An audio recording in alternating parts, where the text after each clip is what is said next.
ለአንድ ልጅ ብቻ በኢትዮጵያ ትምህርት ቤት ለአንድ ዓመት ከ6 ሚሊዮን ብር ጀምሮ እንደሚከፈል ብትሰሙ ታምናላችሁ? አው 6 ሚሊዮን ነው ያላችሁ። አንዳንድ የግልና ዓለም አቀፍ ትምህርት ቤቶች የሚያስከፍሉት የትምህርት ቤት ክፍያ ብዙ ሰዎች ሙሉ ቤት ለመግዛት ከሚያስፈልጋቸው ገንዘብ ጋር ይስተካከላል። እንግዲህ ይህን ሁሉ ገንዘብ የሚያስከፍሉት ትምህርት ቤቶች ከሌሎች ትምህርት ቤቶች ይለያሉ? ተማሪዎቹ ምን አይነት አገልግሎትስ ያገኛሉ? ለምንስ ወላጆች ይህን ያህል ገንዘብ ለመክፈልስ ይስማማሉ? የሚሉትን ጥያቄዎች በቀጣዮቹ ደቂቃዎች እንመልስላችኋለን። ሰላም እንደምን ቆያችሁልን ውድ የንዲዴሊ ቤተሰቦቻችን። በዛሬው ቪዲዮ በኢትዮጵያ ካሉት እጅግ ውድ የሆነው አንድ የግል ትምህርት ቤት እንመለከታለን። ትምህርት ቤቱ የሚያስከፍለውን የትምህርት ክፍያ፣ የሚያቀርበውን የተለየ አገልግሎት፣ የሚከተለውን ዓለም አቀፍ ስርዓተ ትምህርት እና ብዙ ሰዎች የሚያውቋቸውን አስገራሚ እውነታዎች እናጋራችኋለን። እስከ መጨረሻ አብራችሁን ሁኑ እንላለን። በዛሬው ይህን ድንቅና በጣም ውድ ክፍያ የሚያስከፍለውን ትምህርት ቤት የኢትዮጵያ ቁጥር አንደኛ ደረጃ በውድነቱ የሚገኘውን በጣም ውዱን ትምህርት ቤት ሆኖ ያገኘነውን አንድ ትምህርት ቤት ብቻ እንመለከታለን።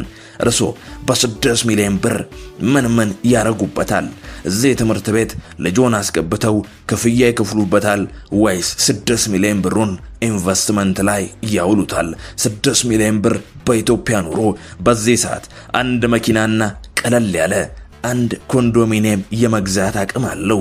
ነገር ግን ያለው ማማሩ ይላል ይሄ ነው። 6 ሚሊዮን እየከፈለም የሚያስተምሩባት ከተማ ሆናለች አዲስ አበባ። የኢትዮጵያ የ2026-27 በእኛ ደግሞ የ2019 ዓመተ ምህረት እጅግ ውድና ቢያወጡበትም የማይቆጨው ዘንድሮም ቁጥር 1 የኢትዮጵያ ውዱ ትምህርት ቤት ICS ስኩል ሆኖ አግኝተናል። ወይንም ኢንተርናሽናል ኮሚኒቲ ስኩል ሆኖ ያገኘነውን እጅግ ተጨባጭ መረጃ የሚደንቁ ወሬዎችን እንካችሁ እንላለን። አንድ ልጅ ለትምህርት ብቻ ከ37,215 የአሜሪካ ዶላር በላይ የሚያስከፍል ትምህርት ቤት በኢትዮጵያ እንዳለ ታውቃላችሁ? ወይም ከ6 ሚሊዮን ብር በላይ ማለት ነው።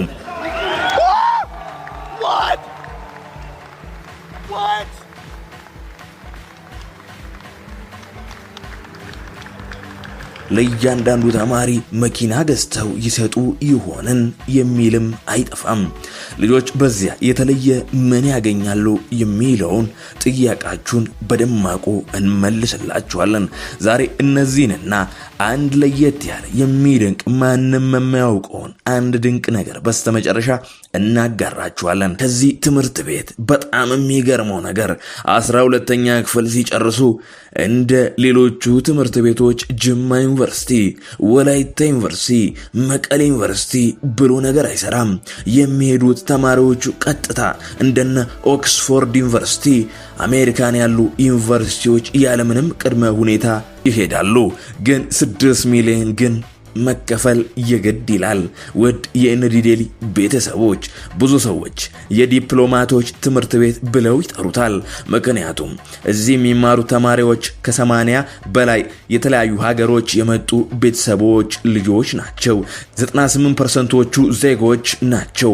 ከኤምባሲዎች፣ ከዓለም አቀፍ ድርጅቶች፣ ከአፍሪካ ህብረት፣ ከተባበሩት መንግስታትና ከሌሎች ዓለም አቀፍ ተቋማት የሚሰሩ ቤተሰቦች ልጆች በብዛት ይማራሉ እና በጣም ኪሳቸው ረጠብ ያሉ ወላጆች ልጆቻቸውን ICS አስገብተው ያስተምራሉ። ታሪኩ ከ60 ዓመታት በፊት ይጀምራል።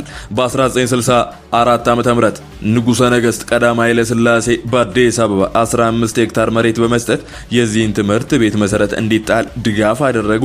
ዓላማውም አዲስ አበባ የአፍሪካ ዲፕሎማሲ ማዕከል ለማድረግና በከተማው ሚኖር ዓለም አቀፍ ቤተሰቦች ልጆች ጥራት ያለው ትምህርት እንዲያገኙ ነበር።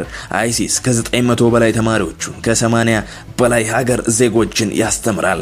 ከ200 በላይ ከመደበኛ ትምህርት ውጪ ለተማሪዎቹ እንቅስቃሴዎችና አንድ መምህር ለ8 ተማሪዎች ብቻ ነው የሚያስተምረውም። ፈረንሳይኛ፣ ስፓኒሽኛ፣ እንግሊዝኛ ትምህርቶቹን በሚገባ በካሪኩለም ውስጥ እንዲጠቃለሉ ተደርጎ በእነዚህ ቋንቋዎች ትምህርትም እንዲሰጥ ይደረጋል። ገና ወደ ውስጥ ሲገቡ የሚታየው ትልቅ አረንጓዴ ግቢ፣ ዘመናዊ ህንፃዎች፣ ከዓለም የተለያዩ ሀገሮች የመጡ ተማሪዎች በእንግሊዝኛ ሲወያዩ፣ አንዳንዶቹ ወደ ሳይንስ ላብራቶሪ፣ ሌሎቹ ወደ ሮቦቲክስ ክፍል፣ ሌሎቹ ወደ ሙዚቃ ስቱዲዮ እየሄዱ ነው የምታዩት። ይህ ሁሉ በአዲስ አበባ መሆኑን ማመን እንኳን አንዳንድ ጊዜ ፍጹም ያስቸግራል። እዚህ ትምህርት ቤት በመምህር ብቻ የሚሰጥ አይደለም። በዚህ ትምህርት ቤት ኤሌመንተሪ ከፍተኛው በአንድ ክፍል የሚፈቀደው የተማሪዎች ብዛት 22 ብቻ ሲሆን ላይ ስኩል ደግሞ ከፍተኛው የሚፈቀደው የተማሪ ብዛት 24 ብቻ ነው። ነገር ግን ሁሉም ክላሶች ሰፋፊና ረንዶም ወላ የትምህርት ክፍሎቹ ሰፋፊ የስብሰባ አዳራሽ ይገቡ ያህል ነው እንዲሰማው የሚያረጉት። ተማሪዎች ጥያቄ እንዲጠይቁ፣ ሐሳብ እንዲያቀርቡ፣ በቡድን እንዲሰሩና ችግር ፈቺ እንዲሆኑ ይበረታታሉ። ቢዮሎጂ ለብቻ ላብራቶሪ፣ ለኬሚስትሪ ለብቻ ላብራቶሪ፣ ለፊዚክስ ለብቻ ላብራቶሪ። ከዚህ በተጨማሪም ቴክኖሎጂ በትምህርት ውስጥ ትልቅ ሚናም አለው። ኮምፒውተር፣ ዲጂታል መሳሪያዎችና የፈጠራ ፕሮጀክቶች ተማሪዎችን ለወደፊት የቴክኖሎጂ ዓለም ትግበራውም እንዲያሳዩ ይደረጋል። በተለይም ልጁ እኔ ሜሲና ሮናልዶን ነው መሆን የምፈልገው ቢል ስለ ኳስ ባወቁ አሰልጣኞች ይሰለጥናል። አያያይ እኔ ቅርጫት ኳስ ተጫዋች መሆን ነው የምፈልገው ከዓለም ልጆት ጀት የሆኑ ፕሮፌሽናል አሰልጣኞች ነው ያሉለት። ባንዴ እንደ ማይክል ጆርዳን እየዘለለ በነጻነት የሚሮራጥበት የቅርጫት ሜዳ ተዘጋጅቶለታል። አረኔ ኳስም ቅርጫቱም የለውበትም ካለ ችሎታዬ እንደነ ቀነኒሳ መሮጥ ነው ካለም በቅርቡ ያለቀው 300 ሜትር የሚረዝመው በኃይሌ ገብረስላሴ ስም የተሰየመው የመሮጫ ዘመናዊ ትራክም አለለት። አያይ ጥበብ ጠርታኛለች፣ ድምጼ ወደ ማይክል ጃክሰን ቀረብ ይላል፣ አፈር ከሚበላው መዝፈን እፈልጋለሁ ካለ ከፈለገም ዘማሪ አይሲስ አሁንም የራሱ የሙዚቃ አሰልጣኞች አሉት። ልጆ ወይ ዘፋኝ ወይ ዘማሪም ሆኖ ይወጣሉታል። ልጆን ማታ ቤት ሲያገኙ ሙዚቃ ክፈት ከሚሉት ይሄ ጥላውን ነው ወይስ ቴዲ አፍሮ እስኪሉ እንዲገረሙ አርጎ ይዘፍኑሎታል። ይሄማ ላይቭ ባንድ ነው ማለቱም አይቀርም። ዋናተኛ እንዲሆኑለት ከፈለጉም በቅርቡ የተከፈተው የ25 ሜትር ስታንዳርዱን የጠበቀ የዋና ገንዳ ለተማሪው ትምህርት ቤቱ ሲያሰለጥነው በየዓመቱም የዋና ውድድር ይደረጋል። እዚህ ትምህርት ቤት አይበለውና ጎርፍ ቢገባ ሁሉም ተማሪ ዋና ስለሚችል ሁሉም መዝረፋቸው አይቀሬም ነው። በተጨማሪ ፈለጉ ተማሪዎቹ እሁድ ነው የሚመቸን ካሉም ትምህርት ቤቱ እሁድ ለተማሪዎቹ ከዋና እስከ እግር ኳስ ያሰለጥናቸዋል። በቂ የተሟላ ካፌም እዛው አለላቸው። ምሳ መያዝ ብሎ ነገር ፈጽሞ የለም። ከፈለጉ ዓለም አቀፍ ምግቦች፣ ከፈለጉ የሀገር ውስጥ ምግቦች እንደፈለጉ አርገው መመገብ ይችላሉ። ስጋ ቢሉ ቬጂቴሪያን ምንም አያጡም። አይሲኤስ ገብተው ተማሪዎቹ እንደ ሩዋንዳ፣ ሳውዝ አፍሪካ እንደዚሁም የባህር ውስጥ ፍጡራንን ለማየት ሸነጥ ሲያረጋቸውም አንዳንዴ ዩሮፕ እንደ ቀልድ ደርሶም ይመለሳሉ። እዚሁ ሀገር ውስጥ ከዚህ በፊት ጉዞ ሲያረጉ የቆዩ ቢሆኑም በሰላሙ ምክንያት ከቅርብ ጊዜ ወዲህ የክፍለ ሀገር ጉዞ ማድረግ ግን አቁመዋል። አይሲኤስ አዲስ ኢንተርናሽናል ባክለሬት አይቢ ፕሮግራሚንግን የሚከተል ዓለም አቀፍ ትምህርት ቤትም ነው። አይቢ በዓለም ላይ ካሉ ከፍተኛ የትምህርት ስርዓቶች አንዱ ነው። ይህ ስርዓት ተማሪዎቹን ፈተና ማለፍ ብቻ እንዲችሉ ማያረግም። ከዚህ ይልቅ በጥልቀት እንዲያስቡ፣ ጥያቄ እንዲጠይቁ፣ ምርምር እንዲያደርጉ፣ የተለያዩ ባህሎችን እንዲያከብሩ፣ እንዲያስከብሩም የዓለም ችግሮችን እንዲረዱ፣ እንዲፈቱ ፍጹም ያበረታታል።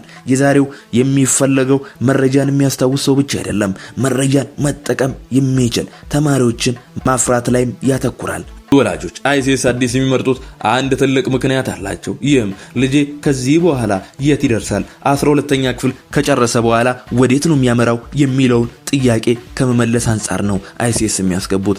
የአይቢ ዲፕሎማ በብዙ የዓለም ዩኒቨርሲቲዎች የሚታወቅ ስለሆነ ተማሪዎች ወደ ተለያዩ አገሮች ለከፍተኛ ትምህርት ለመሄድ የተሻለ ዝግጅት ያገኛሉ። እንደዚሁም የተሻለ ተቀባይነትም አላቸው። ተማሪዎች 12ኛ ክፍል ሲጨርሱ ወደ አሜሪካ፣ ካናዳ አገር ዩኒቨርሲቲዎች ተማሪዎቹን እንዲቀጥሉም ያደርጋል። ተማሪዎች ቀናቸውን በአይሲኤስ አዲስ እንዴት ይጀምራሉ ካላችሁ ጠዋት ተማሪዎች ወደ ግቢ ይገባሉ። አንዱ ወደ ሳይንስ ክፍል ይሄዳል፣ ሌላው የሙዚቃ ልምምድ ሲያደርግም ልትመለከቱ ትችላላችሁ። ሌላኛው ወደ የስፖርት ቡድንም ይሄዳል። ከትምህርት በኋላ ደግሞ ክለቦች፣ የፈጠራ ፕሮጀክቶችና ማህበራዊ እንቅስቃሴዎች ይበልጥ ይኖራሉ። የልጆቹን ከመጽሐፍ ብቻ ተማሩ ሳይሆን ህይወትን የሚረዱ ሰዎች እንዲሆኑም እንዲያግዛቸውም ይደረጋል።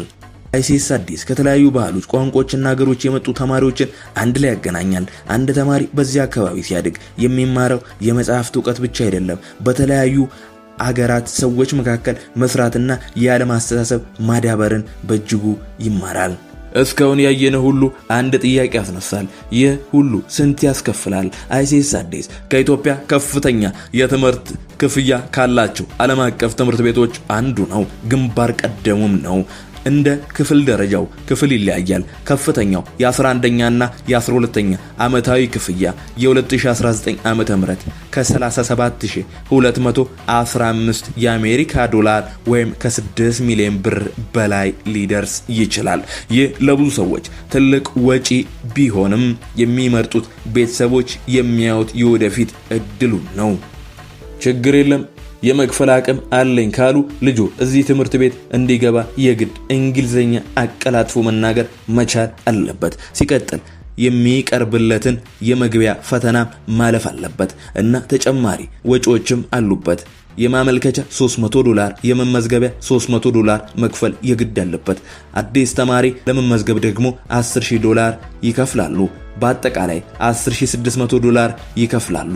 ወይም ለመመዝገቢያ ብቻ 1,664,200 ብር ይከፍላሉ። ዓመታዊ ክፍያ 6 ሚሊዮን ብሩ እንደተጠበቀ ሆኖ አሁን ታዲያ ልጆን ለማስተማር ፍላጎቱ አለዎት? እንደየክፍል ደረጃው ቢለያይም ክፍያው $30,080 እስከ $37,215 ማለትም ወደኛ ስንመታው ከ4,722,560 ብር እስከ 5,842,755 ብር ድረስ ያስከፍላሉ። ለአንድ ዓመት ብቻ ከክፍያ ውጪ ከ1.6,064,200 ብር በተጨማሪ ማለት ነው። ይሄ እንግዲህ ከመመዝገቢያ ውጪ ተጨማሪ አገልግሎቶች ለልጄ ያስፈልጋል ካሉ ለምሳሌ ለሙዚቃ ለብቻው፣ ለስዕል ለብቻው፣ ለኳስ ለብቻው ተጨማሪ አገልግሎት ፈልጋለሁ ካሉ ሚሊዮኖችን ይከፍላሉ ማለት ነው ለተጨማሪ ግልጋሎቶች። ከዓመታዊ ከ60 ዓመታት በላይ የቆየው ታሪክና ዓለም አቀፍ ዝናው ዛሬ ብዙ ወላጆችን ይስባል። እንግዲህ ዛሬ የተመለከትነው የአይሲኤስ አዲስ ትምህርት ቤትን ዓለም ነው። ከታሪኩ ጀምሮ እስከ ዘመናዊ አገልግሎቶቹ ድረስ የትምህርት ቤት ለምን በኢትዮጵያ ካሉ የተከበሩ ዓለም አቀፍ ትምህርት ቤቶች መካከል እንደሚቆጠር ተመልክተናል። እርሶ ታዲያ 6 ሚሊዮን ከፍለው ልጆን እንደ አይሲኤስ እና ልጆ ተመሳሳይ ትምህርት ቤቶች ማስተማር ይፈልጋሉ ወይንስ 6 ሚሊዮን ለሌላ ነገር ኢንቨስት ቢያደርጉት ይመርጣሉ? የዚህ የትምህርት ቤት ክፍያ ብዙ ነው ብለው ያስባሉ? አስተያየታችሁን ከታች አካፍሉን። ላይክ፣ ሰብስክራይብ፣ ሼር ማድረግ አይረሳን እንላለን። መልካም ጊዜ። ይህ ኤንዲ ዴይሊ ነው።